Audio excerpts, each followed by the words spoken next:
Hi friends, शाही पाठशाला YouTube channel पर आप सभी का बहुत बहुत स्वागत है।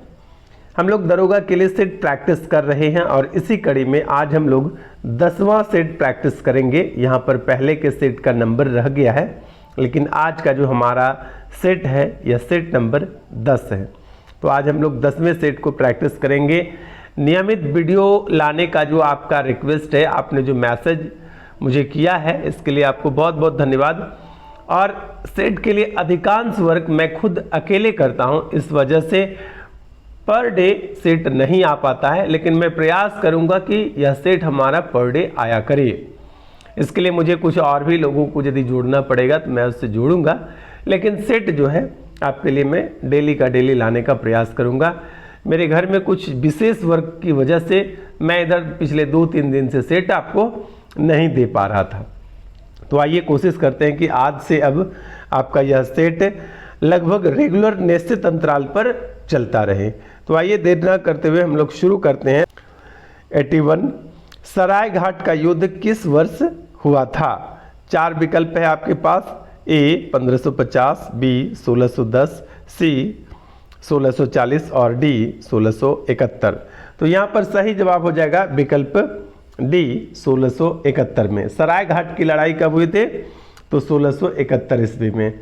इसको प्रश्न में मैंने इसलिए शामिल किया है क्योंकि हाल ही में असम के योद्धा लचित बोरफुकन पर 42 लाख से अधिक हस्तलिखित निबंधों का एक विश्व रिकॉर्ड बनाया गया है। इसे Guinness book of world record द्वारा हस्तलिखित नोटों का सबसे बड़ा ऑनलाइन फोटो एल्बम के रूप में भी मान्यता दी गई है। असम यानी अहोम साम्राज्य के महान योद्धा लचित बोरफुकन को ब्रह्मपुत्र पर 1671 की सराय घाट की लड़ाई में उनके विशेष नेतृत्व के लिए जाना जाता है। उन्होंने असम को वापस लेने के लिए शक्तिशाली मुगल सेना के प्रयास को क्या किया था? विफल कर दिया था। उन्हें पूर्वोत्तर का शिवाजी भी कहा जाता है। गुवाहाटी में ब्रह्मपुत्र नदी के तट पर लड़ी गई सराय घाट की लड़ाई के दौरान बोरफुकन अहोम सेनाओं के कमांडर थे। तो इस प्रकार से यहाँ उत्तर सही हो जाएगा आपका। सराय घाट का युद्ध जो है कब हुआ था? 1671 में। और इसके जो प्रमुख नेता थे वो कौन थे? लचित बोरफुकन। ठीक है, आइए चलते हैं नेक्स्ट 82 में। किस संवैधानिक संशोधन के माध्यम से मताधिकार की आयु 21 वर्ष से घटाकर 18 वर्ष निर्धारित किया गया था? तो 4 विकल्प है आपके पास। पहला ए है 61वें संविधान संशोधन के द्वारा, बी है 65वें संशोधन के द्वारा, सी है 63वें संशोधन के द्वारा और डी है 68वें संशोधन के द्वारा। तो यहाँ पर सही जवाब हो जाएगा विकल्प ए, यानी कि 61वें संविधान संशोधन के द्वारा मताधिकार की आयु को 21 वर्ष से घटाकर कितना कर दिया? 18 वर्ष कर दिया गया। आइए इसकी व्याख्या को सुन लेते हैं। 61वां संविधान संशोधन 1988 ईस्वी में हुआ था। इसके द्वारा संविधान के अनुच्छेद 326 का संशोधन करके मताधिकार की आयु को 21 वर्ष से घटाकर 18 वर्ष कर दिया गया था। तो यहाँ पर आपको याद रखना है कि किस संविधान संशोधन के द्वारा ऐसा किया गया था? तो 61वें संविधान संशोधन के द्वारा ऐसा किया गया था कि 21 वर्ष की आयु से घटाकर मताधिकार को 18 वर्ष कर दिया गया था। आइए चलते हैं नेक्स्ट प्रश्न 83 पर। ध्यान से देखिएगा। 83 प्रश्न कहता है निम्नलिखित में से कौन सा या कौन से भारत के भूमि सुधार के प्रमुख उद्देश्यों में सम्मिलित था या सम्मिलित थे? तो विकल्प नहीं, यहाँ पर कथन दिए हुए हैं। पहला कथन है आर्थिक न्याय को सुनिश्चित करना, दूसरा है ग्रामीण गरीबी को दूर करना, तीसरा है कृषि उत्पादकता को बढ़ाना और चौथा है पुराने भूमि संबंधों को बनाए रखना। तो यहाँ पर आपका सही जवाब क्या हो जाएगा? सही जवाब हो जाएगा आपके पास नीचे दिए गए कूट का प्रयोग कर सही उत्तर चुनिए। तो केवल 1 और 2, केवल 2 और सी है केवल 1, 2 और 3 और डी है उपर्युक्त सभी, यानी चारों कथन सही है। तो आपका यहाँ पर सही जवाब हो जाएगा विकल्प सी, केवल 1, 2 और 3। यानी कहने का अर्थ है कि भारत के भूमि सुधार के प्रमुख उद्देश्यों में आर्थिक न्याय को सुनिश्चित करना शामिल है, ग्रामीण गरीबी को दूर करना शामिल है, कृषि उत्पादकता को बढ़ाना शामिल है, लेकिन पुराने भूमि संबंधों को बनाए रखना शामिल नहीं है। ठीक है, तो इस प्रकार यहाँ पर क्या हो जाएगा, सही उत्तर सी। इसकी व्याख्या सुन लेते हैं। भूमि सुधार से अभिप्राय है भू राजस्व का उचित व न्यायपूर्ण वितरण सुनिश्चित करना। भूमि सुधार से क्या मतलब हुआ कि भूमि स्वामित्व का उचित व न्यायपूर्ण वितरण सुनिश्चित करना, अर्थात भूधारिता को इस प्रकार से व्यवस्थित करना जिससे उसका अधिकतम जो है उपयोग किया जा सके। भूमि में सुधार का मुख्य उद्देश्य यही आपके पास है, आर्थिक न्याय को सुनिश्चित करना, ग्रामीण गरीबी को दूर करना, कृषि उत्पादकता को बढ़ाना। ठीक है, आइए चलते हैं क्वेश्चन नंबर 84 पर। 84 प्रश्न है, औद्योगिक उत्पाद सूचकांक किसके द्वारा जारी किया जाता है? विकल्प ए है वाणिज्य मंत्रालय के द्वारा, विकल्प बी है राष्ट्रीय सांख्यिकी कार्यालय के द्वारा, विकल्प सी है वित्त मंत्रालय के द्वारा, विकल्प डी है उपयुक्त में से कोई नहीं। तो यहाँ पर सही जवाब आपका हो जाएगा 84 का विकल्प बी, यानी औद्योगिक उत्पाद सूचकांक राष्ट्रीय सांख्यिकी कार्यालय के द्वारा जारी किया जाता है। आइए जान लेते हैं इसकी व्याख्या को। राष्ट्रीय सांख्यिकी कार्यालय द्वारा औद्योगिक प्रदर्शन एवं विकास के मापन हेतु औद्योगिक उत्पाद सूचकांक जारी किया जाता है। औद्योगिक क्षेत्र के निष्पादन की तुलनात्मक अध्ययन करने एवं औद्योगिक क्षेत्र से संबंधित नीति निर्माण करने के लिए औद्योगिक उत्पादन सूचकांक का प्रयोग किया जाता है। राष्ट्रीय सांख्यिकी कार्यालय ने औद्योगिक उत्पादन सूचकांक के लिए आधार वर्ष में परिवर्तन करते हुए 2004-05 के स्थान पर 2011-12 कर दिया गया है। वर्तमान में जो औद्योगिक अधिकार सूचकांक है 2011-12 के अनुसार ही चल रहा है। तो इस प्रकार से आपको याद रखना है कि औद्योगिक उत्पाद सूचकांक जो है किसके द्वारा जारी किया जाता है, तो सही उत्तर हो जाएगा आपका राष्ट्रीय सांख्यिकी कार्यालय के द्वारा। आइए चलते हैं क्वेश्चन नंबर 85 पर। बुमचू महोत्सव किस राज्य में मनाया जाता है? 4 विकल्प है आपके पास। पहला सिक्किम, दूसरा नागालैंड, तीसरा अरुणाचल प्रदेश और चौथा मणिपुर। तो यहाँ पर सही जवाब हो जाएगा आपका विकल्प ए, यानी बुमचू महोत्सव जो है सिक्किम राज्य में मनाया जाता है। बुमचू महोत्सव कहाँ मनाया जाता है? तो सिक्किम राज्य में। बुमचू एक वार्षिक पवित्र जल फूलदान अनुष्ठान है जो तासीदिंग मठ में मनाया जाता है। यह सिक्किम में रंगीत नदी का नाम है रंगीत नदी के ऊपर एक बड़ा पहाड़ की चोटी पर सबसे पवित्र बौद्ध तीर्थ स्थलों में से एक है। बुमचू का अर्थ तिब्बती भाषा में पवित्र जल का वर्तन होता है। इसमें कलश का जल भक्तों के बीच बांटा जाता है। तो याद रखिएगा कि बुमचू महोत्सव जो है यह किस राज्य में मनाया जाता है? तो बुमचू महोत्सव जो है सिक्किम में मनाया जाता है। बुमचू का हिंदी में अर्थ क्या हुआ? पवित्र जल का वर्तन। जैसे हम लोग कलश होता है ना, तो समझिए कलश ही। ठीक है, आइए क्वेश्चन चलते हैं नेक्स्ट 86 पर। भारतीय कार्यपालिका के अंतर्गत उपराष्ट्रपति का पद किस देश के संविधान से प्रेरित है? तो भारतीय कार्यपालिका के अंतर्गत जो उपराष्ट्रपति का पद है आपको बताना है कि किस देश से लिया गया है या किस देश से के संविधान से प्रेरित है। विकल्प ए है जर्मनी, विकल्प बी है आयरलैंड, विकल्प सी है अमेरिका और विकल्प डी है कनाडा। तो आपको बताना है कि सही उत्तर क्या होगा। तो यहाँ पर 86 का सही उत्तर हो जाएगा अमेरिका, यानी कि भारतीय कार्यपालिका के अंतर्गत जो उपराष्ट्रपति का पद है वह अमेरिका के संविधान से प्रेरित है, अमेरिका के संविधान से लिया गया है। ठीक है, भारतीय संविधान की अनुच्छेद 63 के अनुसार, कितने अनुच्छेद के अनुसार? अनुच्छेद 63 के अनुसार, 63 के अनुसार भारत का एक उपराष्ट्रपति होगा। ठीक है, भारत में उपराष्ट्रपति का पद अमेरिका के संविधान से प्रेरित है। ठीक है, आइए चलते हैं नेक्स्ट 87 पर। राज्यसभा का गठन, राज्यसभा का किसका? राज्यसभा का गठन सर्वप्रथम किस वर्ष किया गया था? 4 विकल्प है आपके पास। ए 1950, बी 1951, सी 1952 और डी 1953। तो यहाँ पर आपका सही जवाब हो जाएगा विकल्प सी यानी 1952। राज्यसभा का गठन सर्वप्रथम वर्ष 1952 में किया गया था। राज्यसभा का गठन कब किया गया था? 1952 में। संसद के उच्च सदन अथवा राज्यसभा या राज्यों की परिषद का गठन 3 अप्रैल 1952 को हुआ था। कब हुआ था? 3 अप्रैल 1952 को। संविधान का अनुच्छेद 80 राज्यसभा के गठन का प्रावधान करता है। याद रखिएगा, राज्यसभा के गठन का प्रावधान संविधान का अनुच्छेद 80 जो है कि करता है, अनुच्छेद 80 करता है। ठीक है। राज्यसभा सदस्यों की अधिकतम संख्या जो है वह 250 हो सकती है, परंतु वर्तमान में इसकी संख्या 239 यानी 239 है। उसके बाद इसमें 12 सदस्य राष्ट्रपति के द्वारा, राष्ट्रपति की सहमति से क्या होता है कि साहित्य, विज्ञान, कला और समाज सेवा से संबंधित क्षेत्रों से क्या होता है कि मनोनीत किया जाता है। कितने सदस्यों को? 12 सदस्यों को। यह एक अस्थाई सदन है। अस्थाई सदन कहने का मतलब क्या हुआ कि इसका कभी भी भंग, यह सदन कभी भी भंग नहीं होता है, अर्थात राज्यसभा का विघटन कभी नहीं होता है।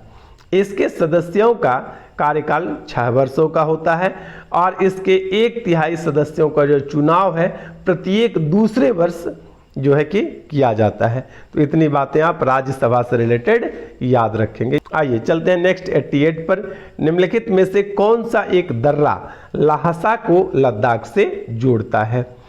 विकल्प ए है वुर्जिल दर्रा, विकल्प बी है खैबर दर्रा, विकल्प सी है लानक ला या लानक दर्रा और विकल्प डी है बाबूसार दर्रा। तो यहाँ पर आपका सही जवाब हो जाएगा विकल्प सी, लानक ला या लानक दर्रा। तो लानक ला एक दर्रा ल्हासा को लद्दाख से क्या करता है कि जोड़ती है।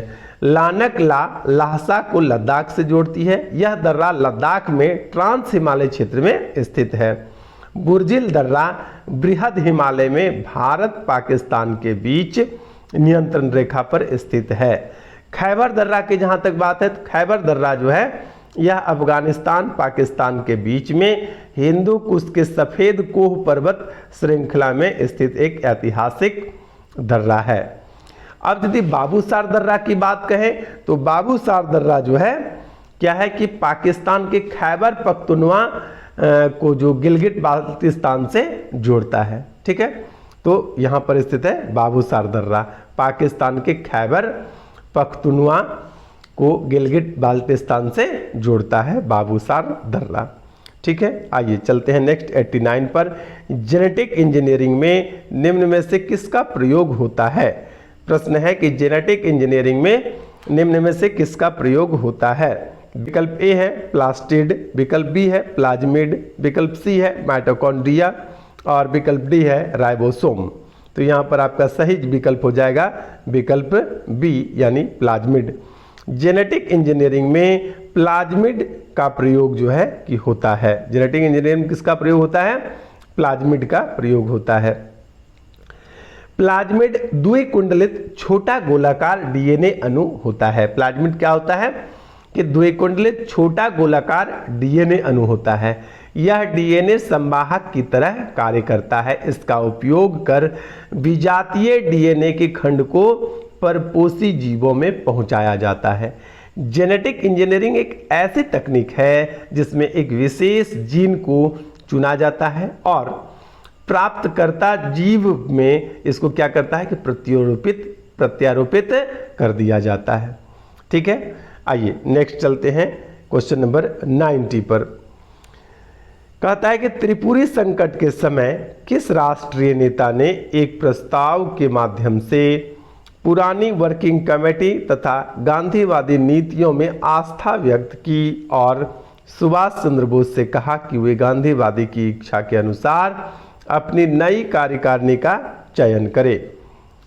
ठीक है, अब आइए प्रश्न विकल्प है ए डॉक्टर राजेंद्र प्रसाद, बी पट्टाभी सीतारमैया, सी गोविंद वल्लभ पंत और डी है जवाहरलाल नेहरू। तो इसका सही विकल्प हो जाएगा विकल्प सी गोविंद वल्लभ पंत। त्रिपुरी संकट के समय गोविंद बल्लभ पंत ने एक प्रस्ताव के माध्यम से पुरानी वर्किंग कमेटी तथा गांधीवादी नीतियों में आस्था व्यक्त की और सुभाष चंद्र बोस से कहा कि वे गांधी जी की इच्छा के अनुसार जो है अपनी नई कार्यकारिणी का चयन करें। त्रिपुरी अधिवेशन जो है यह साल 1939 में होता है। इसमें सुभाष चंद्र बोस ने गांधी जी के द्वारा समर्थित प्रत्याशी जो थे पट्टाभी सीतारमैया को पराजित कर देते हैं। गांधी जी ने इस मुद्दे को अपनी प्रतिष्ठा का मुद्दा बना लेते हैं और प्रतिष्ठा का मुद्दा बना लेने के बाद वो घोषणा करते हैं कि सीतारमैया से जो अधिक यह मेरी हार है। हारे थे सीतारमैया, लेकिन गांधी जी कहते हैं कि सीतारमैया से ज़्यादा यह मेरी हार है, क्योंकि गांधी जी सीतारमैया की हार को अपनी प्रतिष्ठा के रूप में मान लेते हैं। इस दौरान दक्षिण पंथियों ने गोविंद बल्लभ पंत के प्रस्ताव के माध्यम से पुरानी वर्किंग कमेटी में विश्वास व्यक्त किया, साथ ही करीब 20 वर्षों से अपनाई जाने वाले गांधीवादी नीतियों में आस्था व्यक्त की और सुभाष चंद्र बोस से आग्रह किया कि वे गांधी जी के इच्छा के अनुसार नई कार्यकारिणी का चयन करें। ठीक है, तो यहाँ पर हो जाएगा विकल्प सी, गोविंद बल्लभ पंत ने इस विचार को व्यक्त किया था, प्रस्तुत किया था। आइए चलते हैं क्वेश्चन नंबर 91 पर। पित्ताशय में उपस्थित पत्थर निम्न में से किसका पाचन प्रभावित करता है? विकल्प ए प्रोटीन का, विकल्प बी वसा का, विकल्प सी कार्बोहाइड्रेट का और विकल्प डी न्यूक्लिक एसिड का। तो यहाँ पर आपका सही जवाब हो जाएगा वसा का। ठीक है, पित्ताशय में उपस्थित पत्थर जो है कि वसा का पाचन जो है कि ये प्रभावित कर देता है। पित्ताशय यकृत से स्रावित पित्त का भंडारण करता है। ठीक है, पित्ताशय के अंदर पित्त अवयवों के भंडारण से बना रवाकृत जमाव ही पित्त की पथरी का कारण होता है। पित्ताशय का पत्थर वसा के पाचन को प्रभावित करता है। तो यहाँ पर आपका सही जवाब हो जाएगा कि पित्ताशय में उपस्थित पत्थर जो है किसके पाचन को प्रभावित करता है? तो वसा के पाचन को प्रभावित करता है। आइए नेक्स्ट चलते हैं क्वेश्चन नंबर 92 में।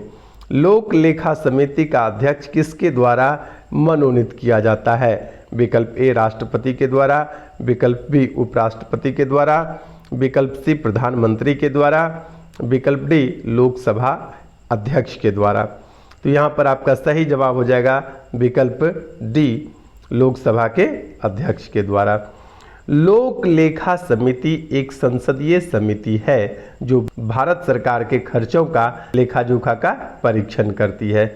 इसकी स्थापना वर्ष 1921 ईस्वी में भारत सरकार अधिनियम 1919 के द्वारा किया गया था। शुरू में जो लोक लेखा समिति के सदस्य हुआ करते थे वह सत्तारूढ़ दल से हुआ करते थे। इसमें कुल सदस्यों की संख्या 22 होती थी, जिसमें 15 लोकसभा से और 7 राज्यसभा से होते थे। इसका अध्यक्ष लोकसभा अध्यक्ष द्वारा मनोनीत किया जाता है। 1967 के बाद, शुरू में सत्तारूढ़ दल से होते थे, लेकिन 1967 के बाद इसका अध्यक्ष जो है सत्तारूढ़ दल के बजाय विपक्ष से चुना जाने लगा। तो इस प्रकार यहाँ पर सही जवाब हो जाएगा लोक लेखा समिति के अध्यक्ष लोकसभा के अध्यक्ष जो है कि चुना करते हैं। आइए चलते हैं क्वेश्चन नंबर 93 पर। निम्नलिखित में से किस अधिनियम के प्रावधानों को हितैषी निरंकुशवाद की संज्ञा दी गई है?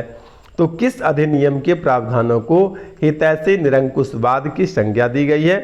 विकल्प ए है भारत शासन अधिनियम 1935, विकल्प बी है भारत परिषद अधिनियम 1892, सी है भारत परिषद अधिनियम 1909 और विकल्प डी है भारत परिषद अधिनियम 1919। तो यहाँ पर सही जवाब हो जाएगा आपका विकल्प सी भारत परिषद अधिनियम 1909। भारत परिषद अधिनियम 1909 को मार्ले मिंटो सुधार अधिनियम भी कहते हैं। केंद्रीय और प्रांतीय विधान परिषदों के आकार में वृद्धि पहली बार किसी भारतीय को वायसराय और गवर्नर की कार्यकारिणी परिषद के साथ एसोसिएशन बनाने का प्रावधान किया गया था। मुस्लिमों के लिए अलग से निर्वाचन की व्यवस्था जो है भारत परिषद अधिनियम 1909 के द्वारा ही किया गया था, यानी मार्लो मिंटो सुधार अधिनियम के द्वारा ही किया गया था। आइए चलते हैं नेक्स्ट क्वेश्चन नंबर 94 पर। 1905 में भारत सेवक समाज की स्थापना किसके द्वारा किया गया था? 1905 में भारत सेवक समाज की स्थापना किसके द्वारा की गई थी या किसने की थी?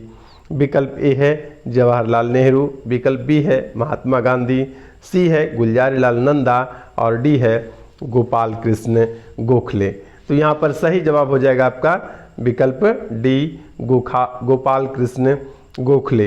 यानी 1905 में भारत सेवक समाज की स्थापना गोपाल कृष्ण गोखले के द्वारा किया गया था।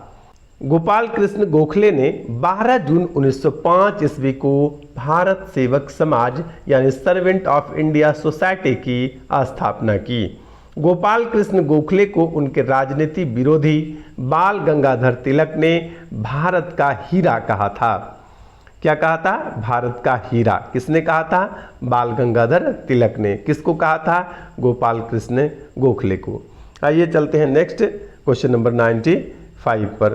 क्वेश्चन नंबर 95 कहता है कि प्राचीन भारत की निम्नलिखित पुस्तकों में से किस एक में शुंग राजवंश के संस्थापक के पुत्र की प्रेम कहानी है? विकल्प ए है स्वप्न वासदत्ता, बी है मालविकाग्निमित्रम, सी है मेघदूत और डी है रत्नावली। तो यहाँ पर आपका सही जवाब हो जाएगा विकल्प बी मालविकाग्निमित्रम। मालविकाग्निमित्रम जो है यह कालिदास द्वारा रचित पुष्यमित्र शुंग के शासनकाल की कुछ घटनाओं पर आधारित है। कौन सी पुस्तक? मालविकाग्निमित्रम।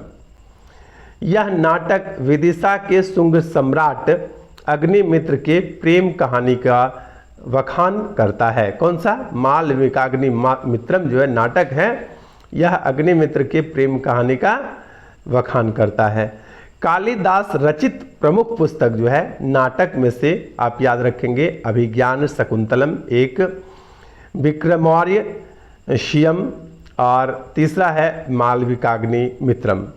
महाकाव्य में जो प्रमुख हैं रघुवंशम और कुमार संभवम, और खंड काव्य में जो प्रसिद्ध है वो है मेघदूत और ऋतु संहार।